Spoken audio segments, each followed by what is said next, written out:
This is the USS Gerald R. Ford, and it's a $13 billion floating city sitting in the Caribbean as part of Operation Southern Spear, the largest American military buildup in the Western Hemisphere in 30 years.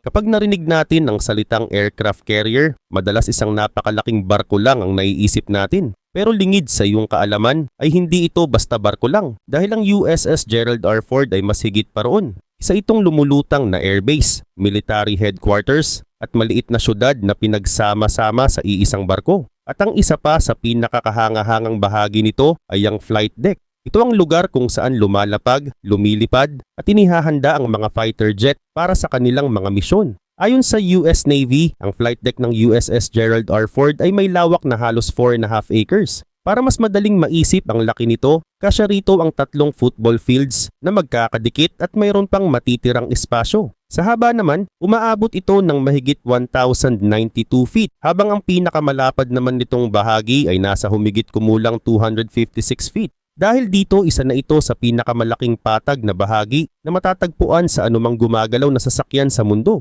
Ngunit hindi lang laki ang dahilan kung bakit espesyal ang deck na ito. Kung mapapansin, hindi diretso ang runway nito. May bahagi itong nakaanggulo ng humigit kumulang 9 degrees mula sa gitna ng barko. May mahalagang dahilan kung bakit ito ginawa. Habang may isang fighter jet kasi na lumalapag, maaari namang may ibang eroplano na sabay na naghahanda para lumipad mula sa kabilang bahagi ng deck. Kaya naman pwedeng maganap ang paglapag at paglipad ng mga aircraft ng sabay. Napakahalaga nito sa panahon ng digmaan dahil mas maraming eroplano ang maaaring maipadala sa himpapawid sa mas maikling oras. Pero kahit napakalawak ng flight deck, isa rin ito sa pinakamapanganib na lugar. Isipin mo na lang kasi na maraming fighter jet, mga umiikot na makina, mga sasakyang pangkarga, mga fuel lines, at daan-daang crew members ang sabay-sabay na gumagalaw dito. Isang maliit na pagkakamali lamang ay maaring magdulot ng malubhang aksidente. Kaya naman may mahigpit na sistema ang US Navy. Bawat crew member ay may partikular na kulay ng uniforme depende sa kanilang trabaho. Ang mga nakakulay purple ang kadalasang humahawak ng fuel. Ang mga nakakulay red naman ang responsable sa mga bomba at missiles. Ang mga nakakulay yellow ang gumagabay sa paggalaw ng mga eroplano sa deck. May mga green naman para sa catapult at launch systems. May mga white para sa kaligtasan at medical operations. At may mga brown para sa mga mekaniko at crew na responsable sa kondisyon ng bawat aircraft. Hindi ito para lang madaling makilala, kundi isa din itong mahalagang safety system. Sa isang tingin pa lamang, alam agad ng lahat kung sino ang dapat lapitan sa isang partikular na sitwasyon.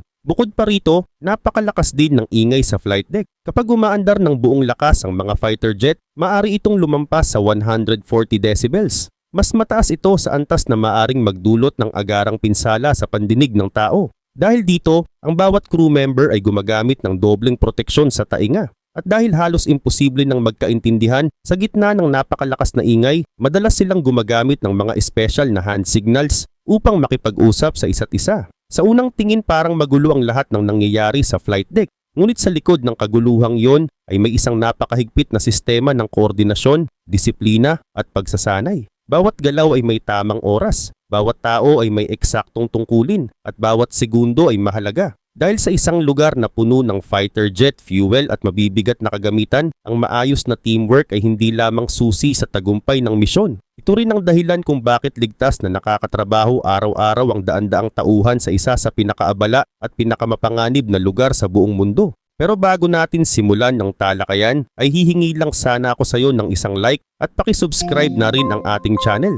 Napakalaking tulong na nito sa aming mga content creator. Kaya naman simulan na natin.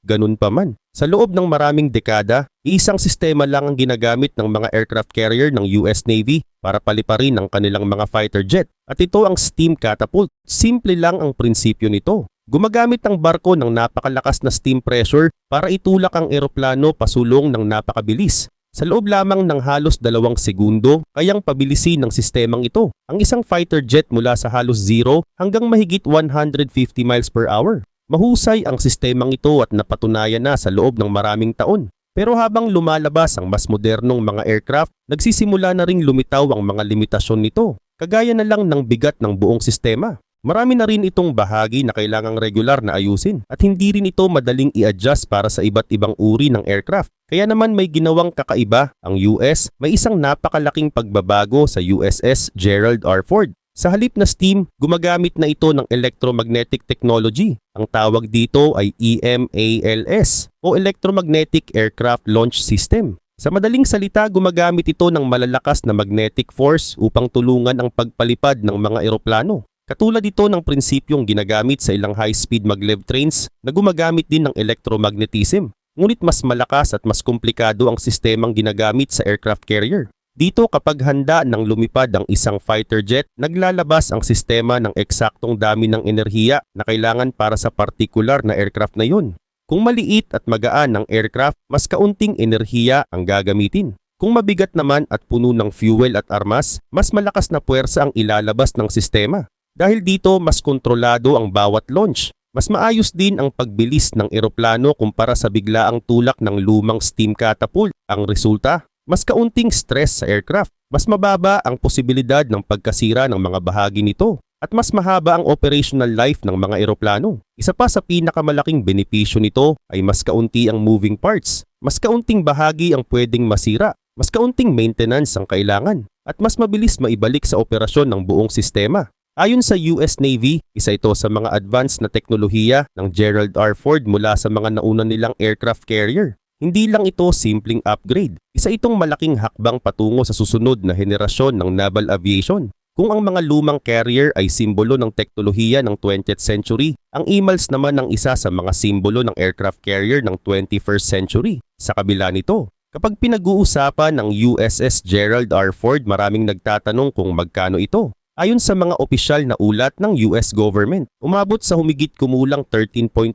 billion ang gastos para sa disenyo, development, testing at konstruksyon ng barko. Sa halaga na yon, itinuturing ito bilang isa sa pinakamahal na warship na nagawa sa kasaysayan. Natural lang na maraming tao ang nagulat sa laki ng halaga. Para sa karamihan, mahirap isipin kung paano aabot sa ganong presyo ang isang barko. Pero ang totoo, hindi lamang bakal at makina ang binayaran dito. Kasama rin sa gastos ang pagbuo ng mga bagong teknolohiya na unang ginamit sa Gerald R. Ford. Kabilang dito ang EMALS launch system, mga bagong radar, advanced weapons elevators, bagong nuclear reactors, at marami pang iba.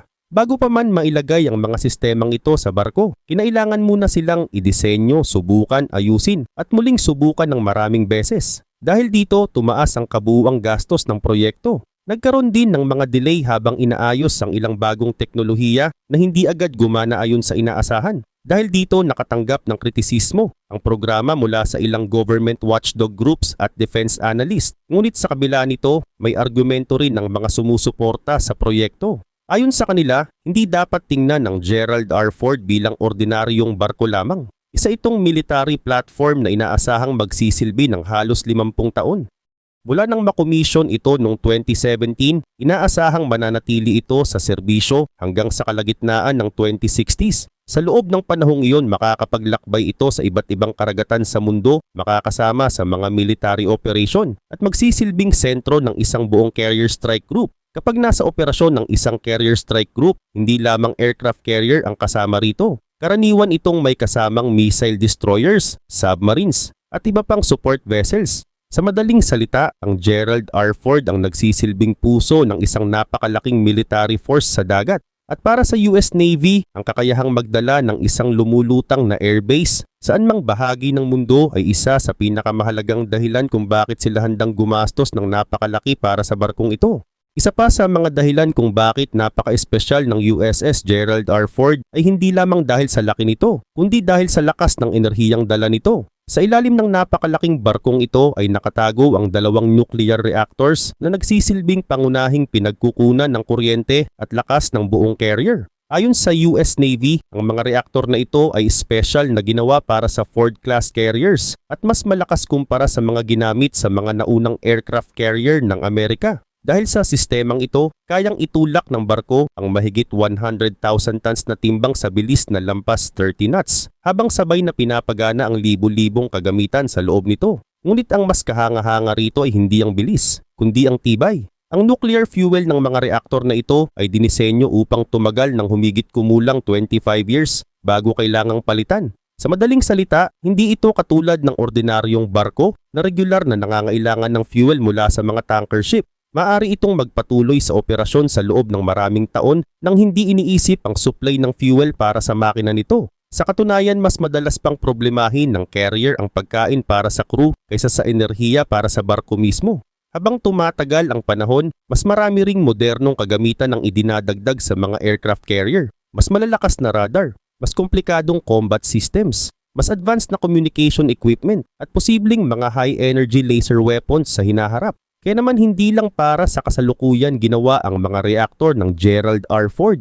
Dinisenyo rin ang mga ito para suportahan ang mga teknolohiyang maaaring gamitin pa makalipas ang 20 o 30 taon. Sa madaling salita, hindi lamang ito barkong ginawa para sa kasalukuyang panahon. Isa itong aircraft carrier na inihahanda para sa mga susunod na dekada. At lahat ng enerhiyang iyon ay may isang pangunahing layunin. Ang panatilihing handang lumipad ang mga eroplano nito anumang oras. Dahil sa totoo lang, ang pinakamahalagang sandata ng USS Gerald R. Ford ay hindi ang barko mismo, kundi ang mga aircraft na dala nito. Kapag nasa deployment ang carrier, kasama nito ang isang buong air wing na binubuo ng dos-dosenang aircraft na may iba't ibang tungkulin. May mga fighter jet para sa air combat, may mga aircraft para sa precision strikes, may mga eroplano para sa surveillance at radar monitoring, may mga helicopter para sa search and rescue missions, at mayroon ding mga aircraft na ginagamit sa transportasyon ng tao, kagamitan at supply. Kapag pinagsama-sama ang lahat ng ito, para ka nang tumitingin sa isang maliit na air force na nakasakay sa iisang barko.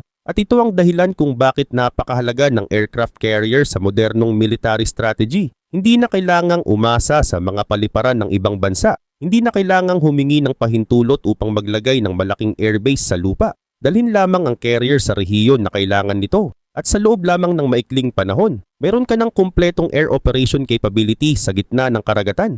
Habang tumatagal, lalo pang nagbabago ang mga aircraft na ginagamit ng US Navy. Unti-unti nang dumarami ang paggamit ng mga mas modernong fighter jet gaya ng F-35C. Kasabay nito lumalabas din ang mga bagong unmanned aircraft o drones na maaaring magsagawa ng iba't ibang misyon nang hindi na nangangailangan ng piloto sa loob. At dahil idinisenyo ang USS Gerald R. Ford para sa mahabang serbisyo, inaasahang marami pang bagong uri ng aircraft ang makikita sa deck nito sa mga susunod na dekada. Maaring iba na ang hitsura ng air wing nito pagdating ng 2045 o 2055. Ngunit ang pangunahing misyon nito ay mananatiling pareho. Ang magsilbing isang lumulutang na airbase na kayang magdala ng military air power saan mang bahagi ng mundo. At kung iisipin mo ang USS Gerald R. Ford bilang isang barko, kulang ang paglalarawang yun. Mas tamang isipin ito bilang isang maliit na lungsod na lumulutang sa gitna ng karagatan. Kapag nasa buong operasyon ang carrier, mahigit 5,000 people ang maaring sakay nito. Kasama rito ang mga piloto, mekaniko, medical staff, communication specialist, security personnel, mga nagluluto at libu-libong iba pang tauhan na may kanya-kanyang tungkulin. Dahil sa dami ng tao, kailangang mayroon itong halos lahat ng serbisyong makikita mo sa isang maliit na komunidad. May sariling medical facility, may dental clinic, may barbershop, may laundry services, may gym. May chapel para sa iba't ibang relihiyon. May maliit na tindahan para sa mga personal na pangangailangan ng crew. At mayroon ding communication systems na nagbibigay daan upang makausap nila ang kanilang mga pamilya kahit nasa kabilang panig sila ng mundo. Pero huwag isipin na parang cruise ship ang buhay rito. Malayo rito. Ang bawat espasyo sa barko ay ginawa para sa trabaho at operasyon, hindi para sa luho. Karamihan sa mga enlisted sailors ay natutulog sa mga kwartong magkakatabi ang mga kama. Minsan ay 3 o 4 na higaan pa ang magkakapatong. Limitado ang personal space.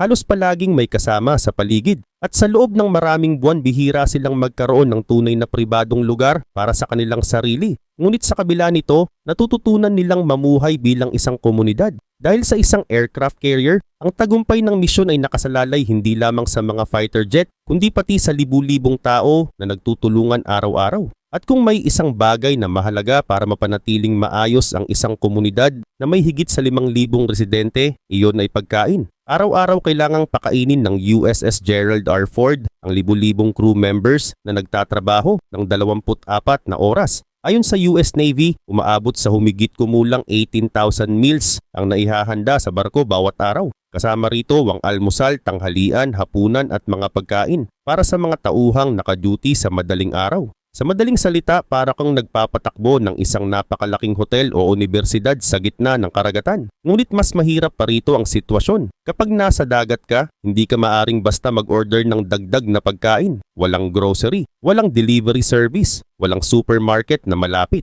Lahat ng kakailanganin ng crew ay kailangang nakaplano ng maaga. Kaya naman may malalaking storage areas ang carrier para sa frozen meat, canned goods, bigas, pasta, gulay at iba pang pagkain na maaring tumagal ng mahabang panahon. Ngunit kahit gaano karami ang nakaimbak, darating pa rin ang oras na kailangan itong dagdagan. Dito pumapasok ang isa sa pinakakahangahangang operasyon sa dagat. Habang patuloy na umaandar ang aircraft carrier, may mga supply ships na lumalapit upang maghatid ng pagkain, kagamitan at iba pang pangangailangan. Ginagawa ito habang gumagalaw ang dalawang barko sa karagatan. Sa pamamagitan ng mga cable, kagamitan at minsan ay mga helicopter, naililipat ang mga supply ng hindi kinakailangang bumalik sa daungan. Dahil sa sistemang ito kayang manatili ng carrier sa dagat sa loob ng maraming buwan. At habang tuloy-tuloy ang pagdating ng pagkain at mga supply, tuloy-tuloy rin ang operasyon ng buong barko. Sa huli, madaling humanga sa mga fighter jet, missile systems at nuclear reactors ng USS Gerald R. Ford. Pero sa likod ng lahat ng teknolohiyang iyon ay may isang simpleng katotohanan. Ang barkong ito ay umaandar dahil sa libu-libong tao na nagtatrabaho araw at gabi. At upang manatiling handa ang bawat isa sa kanila, kailangang gumana ng maayos ang maliit na lungsod na daladala nila saan man sila maglayag. Ganun pa man. Bukod sa pagiging isa sa pinakamoderno at pinakamalalaking aircraft carrier sa mundo, may espesyal ding dahilan kung bakit tinawag itong USS Gerald R. Ford. Ipinangalan ito kay Gerald Ford, ang ika-38 na Pangulo ng Estados Unidos. Pero hindi lamang siya dating Pangulo. Bago siya naging leader ng bansa, nagsilbi rin siya sa US Navy noong ikalawang digmaang pandaigdig.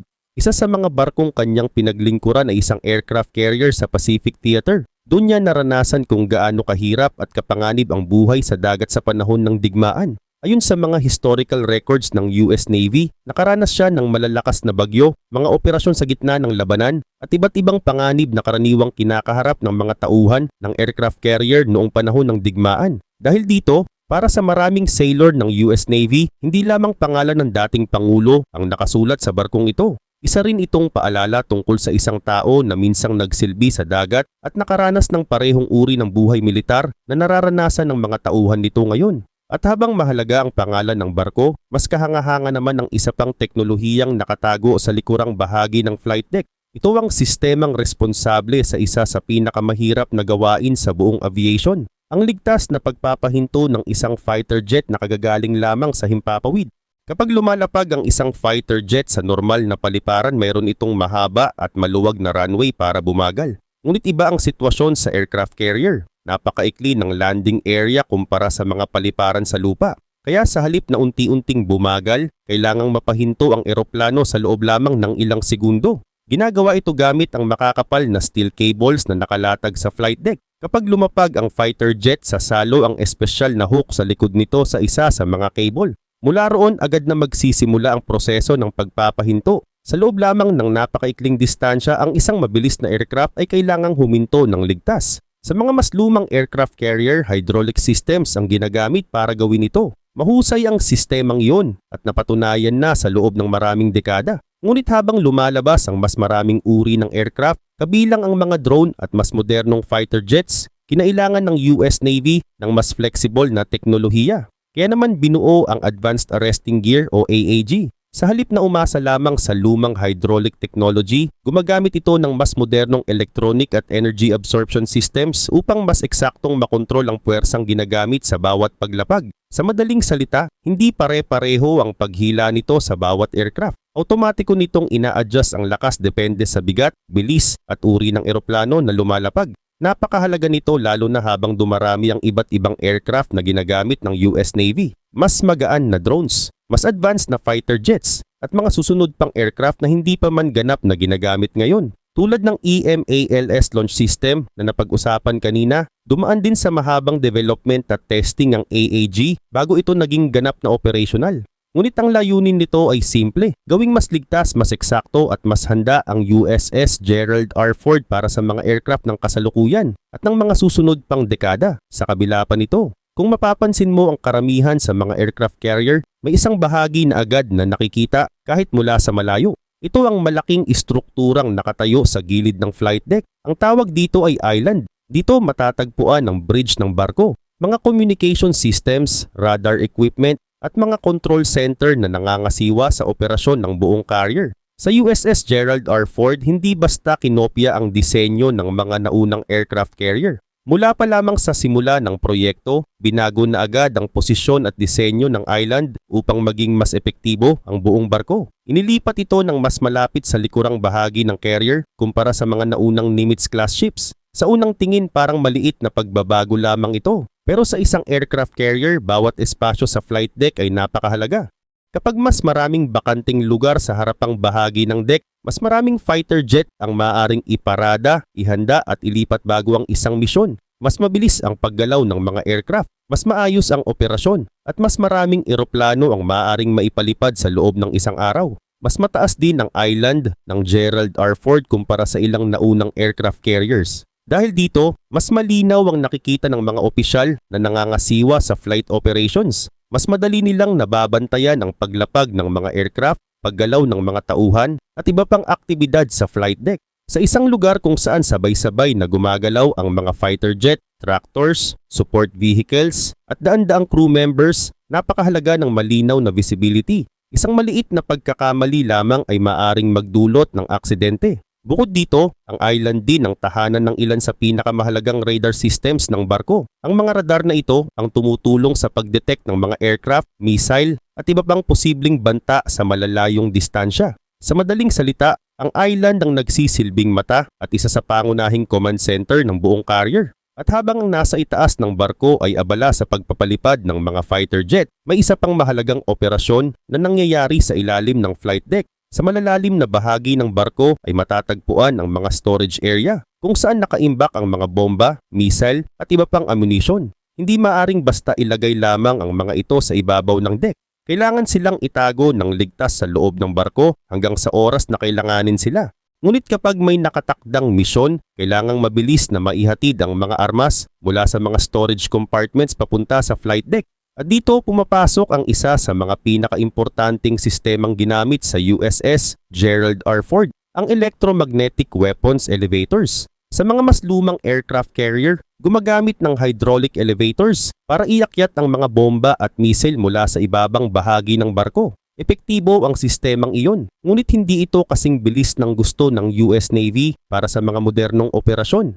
Kaya naman sa Gerald R. Ford gumamit sila ng electromagnetic technology. Katulad ng prinsipyong ginamit sa ilan sa mga bagong sistema ng barko, gumagamit din ng elevators na ito ng electrical power upang mas mabilis at mas maayos na maiangat ang mga armas patungo sa flight deck. Ang layunin ay simple. Kapag mas mabilis na naihahanda ang mga aircraft para sa susunod na misyon, mas mabilis ding makakabalik ang mga ito sa operasyon. Sa panahon ng matinding military activity, kahit ilang minutong pagkaantala ay maaring magkaroon ng malaking epekto. Hindi naging madali ang pagbuo ng sistemang ito. Sa mga unang taon ng testing, isa ito sa mga teknolohiyang nakaranas ng maraming problema at pagkaantala. Ilang beses itong inayos at muling sinubukan bago tuluyang maging handa para sa regular na operasyon. Ngunit matapos ang mahabang proseso ng development at testing, naging bahagi ito ng layunin ng Gerald R. Ford na gawing mas mabilis at mas epesyente ang bawat bahagi ng operasyon ng isang modernong aircraft carrier. Ngayon, habang ang karamihan sa mga tao ay nakatingin sa mga fighter jets sa ibabaw ng flight deck, may isa pang sistema na halos hindi nakikita ngunit napakahalaga sa kaligtasan ng buong Carrier Strike Group. Ito ang radar system ng USS Gerald R. Ford. Sa modernong digmaan, hindi sapat na mayroon kang malalakas na armas. Kailangan mo munang makita ang banta bago ka nito makita. Kaya naman isa sa pinakamahalagang trabaho ng isang aircraft carrier ay ang patuloy na pagmamasid sa himpapawid at karagatan sa paligid nito. Ayon sa US Navy, ang Gerald R. Ford ay gumagamit ng ilan sa pinaka-advanced na radar systems na nailagay sa isang aircraft carrier. Ang mga radar na ito ay kayang maghanap, tumukoy at sumubaybay ng maraming target ng sabay-sabay. Maaring kabilang dito ang mga fighter jet, cruise missiles, drones, helicopters at iba pang posibleng banta. Hindi rin ito limitado sa isang direksyon lamang. Patuloy nitong binabantayan ang paligid ng barko sa lahat ng direksyon at sa iba't ibang altitude. Ang pinakamahalaga rito ay ang bilis ng pagproseso ng impormasyon. Sa isang tunay na labanan, ilang segundo lamang ang maaring pagitan ng pagtuklas sa isang missile at pagdedesisyon kung paano ito haharapin. Dahil dito, direktang nakakonekta ang radar systems ng barko sa iba pang sensors, electronic warfare equipment, communication networks at combat systems. Ang resulta ay isang real-time na larawan ng buong sitwasyon sa paligid ng carrier. Habang mas malinaw ang impormasyong natatanggap ng mga opisyal sa command center, mas mabilis silang nakakagawa ng tamang desisyon. Ngunit kahit gaano kaganda ang radar, wala itong silbi kung hindi naman makakakilos ang mga aircraft na dala ng carrier. At dito natin makikita ang isa sa pinakamahalagang sukatan ng isang aircraft carrier. Hindi ang laki nito, hindi ang presyo nito, kundi kung gaano karaming misyon ang kaya nitong suportahan sa loob ng isang araw. Sa military aviation, ang tawag dito ay sortie rate. Ang isang sortie ay tumutukoy sa isang buong misyon ng isang aircraft, paglipad, pagsasagawa ng misyon, at ligtas na pagbabalik sa carrier. Kapag mas mataas ang sortie rate, mas maraming operasyon ang kayang gawin ng barko. Mas maraming target ang maaaring bantayan. Mas maraming suporta ang maaaring maibigay sa mga kaalyado. At mas malaki ang epekto nito sa isang labanan. Isa ito sa mga pangunahing dahilan kung bakit idinisenyo ang Gerald R. Ford mula sa simula bilang isang mas epesyenteng aircraft carrier. Ayon sa mga opisyal na layunin ng Ford-class program, ang barkong ito ay ginawa upang makapagpalipad ng mas maraming aircraft missions kumpara sa mga naunang carrier. Hindi ito dahil sa iisang teknolohiya lamang. Resulta ito ng pagsasama-sama ng lahat ng napag-usapan natin. Mas modernong launch system,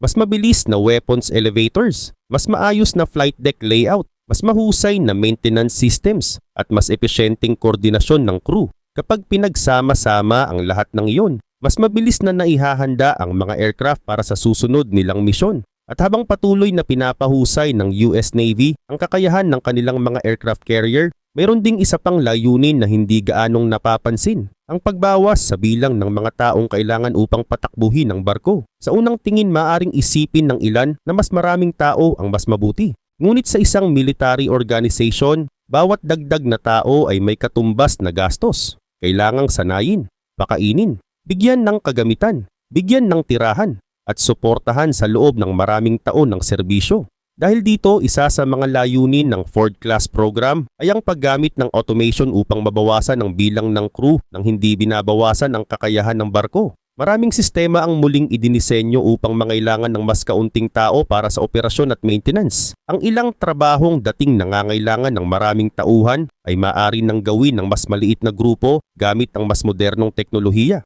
Hindi nito inaalis ang kahalagahan ng tao. Sa halip, mas binibigyang diin nito ang paggamit ng teknolohiya upang maging mas epesyente ang bawat operasyon. At marahil iyon ang isa sa pinakamahalagang ideya sa likod ng buong Gerald R. Ford Project. Hindi lamang ito ginawa para sa mga pangangailangan ng kasalukuyan. Ginawa ito para sa mga susunod pang dekada. Nang makomisyon ang USS Gerald R. Ford noong 2017, malinaw na alam ng mga designer nito na hindi nila kayang hulaan kung ano ang magiging hitsura ng mundo pagdating ng 2067. Maaring iba na ang mga kalaban, maaring iba na ang mga teknolohiya, maaring iba na rin ang paraan ng pakikipagdigma.